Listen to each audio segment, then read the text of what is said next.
Pengacara Brigadir Esko Fascarelli, Anton Heriawan meragukan jika Bribtu Rizka Sintiani hanya seorang diri menghabisi nyawa suaminya.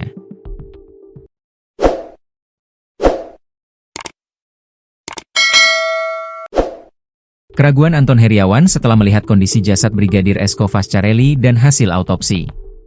Anton membeberkan pada jasad Brigadir Esko terdapat adanya pukulan benda tumpul di belakang kepala, hingga sayatan benda tajam di tangan kiri.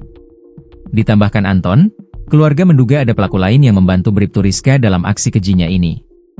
Bribtu Rizka Sintiani telah ditetapkan tersangka pembunuhan suaminya Brigadir Esko.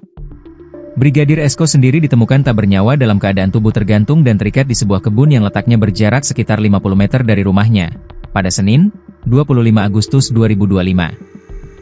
Sebelum ditemukan tewas, Brigadir Esko sempat dikabarkan hilang sejak 19 Agustus 2025 lalu. Menurut Anton Heriawan, pihak keluarga meyakini bahwa pelaku pembunuhan Brigadir Esko ini tak hanya Bribtu Rizka seorang. Pihak keluarga juga meminta polisi untuk bisa melakukan penyelidikan tersangka lain dan tidak berhenti pada Bribtu Rizka saja.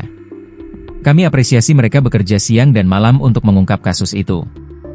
Akan tetapi hasil gelar perkara kemarin kami disampaikan oleh penyidik bahwa baru satu orang yang ditetapkan tersangka.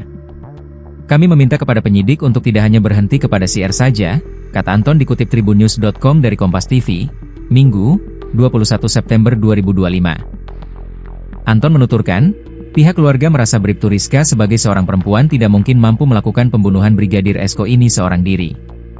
Hal ini bisa dilihat dari penyebab kematian Brigadir Esko, bagaimana ditemukan, hingga hasil autopsinya. Adanya pukulan benda tumpul di belakang kepala, hingga sayatan benda tajam di tangan kiri. Kuat dugaan dari keluarga bahwa ada pelaku lain yang membantu Bribtu Rizka dalam aksi kejinya ini. Kami meminta orang yang turut serta membantu baik menghilangkan barang bukti itu juga ikut ditetapkan sebagai tersangka.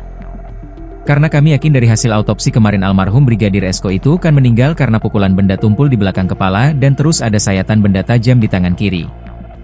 Kami menduga memang tersangka itu lebih dari satu orang karena tidak mungkin seorang wanita mampu melakukan begitu keji pembunuhan seperti itu seorang diri, terang Anton.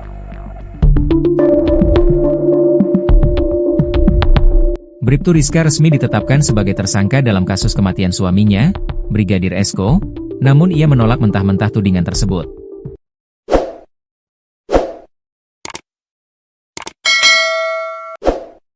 Dalam pernyataan tegas, Rizka menyatakan bahwa penetapan status tersangka tidak berdasar dan mencederai keadilan. Ia kini tengah menyiapkan langkah hukum untuk melawan tuduhan tersebut, termasuk menggandeng tim kuasa hukum dan mengajukan pra-peradilan atas penetapan statusnya. Kasus ini pun menyita perhatian publik karena melibatkan sesama anggota kepolisian dan menyisakan banyak tanda tanya di balik tragedi rumah tangga mereka. Kuasa hukum Bribtu Rizka, Rosi menyampaikan langkah hukum ini dilakukan lantaran pihaknya merasa penetapan status tersangka terhadap kliennya ada kejanggalan. Namun ia enggan membeberkan kejanggalan yang dirasakan oleh pihak Bribtu Rizka, karena merupakan bagian dari langkah hukum yang akan diambil.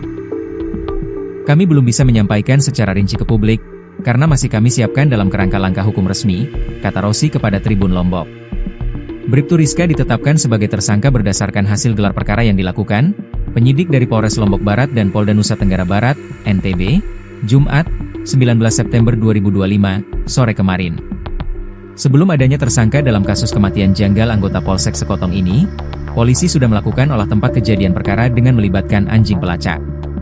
Polisi juga sudah memeriksa puluhan saksi termasuk istri Brigadir Esko, juga sudah melakukan autopsi terhadap jenazah ayah dua anak itu. Meski polisi sudah melakukan berbagai tahapan dalam proses penyelidikan dan penyidikan, kuasa hukum Bribtu Rizka menilai penetapan status tersangka ini masih ada kejanggalan. Ada beberapa hal yang belum terang benderang, namun tiba-tiba muncul penetapan tersangka, kata Rosi.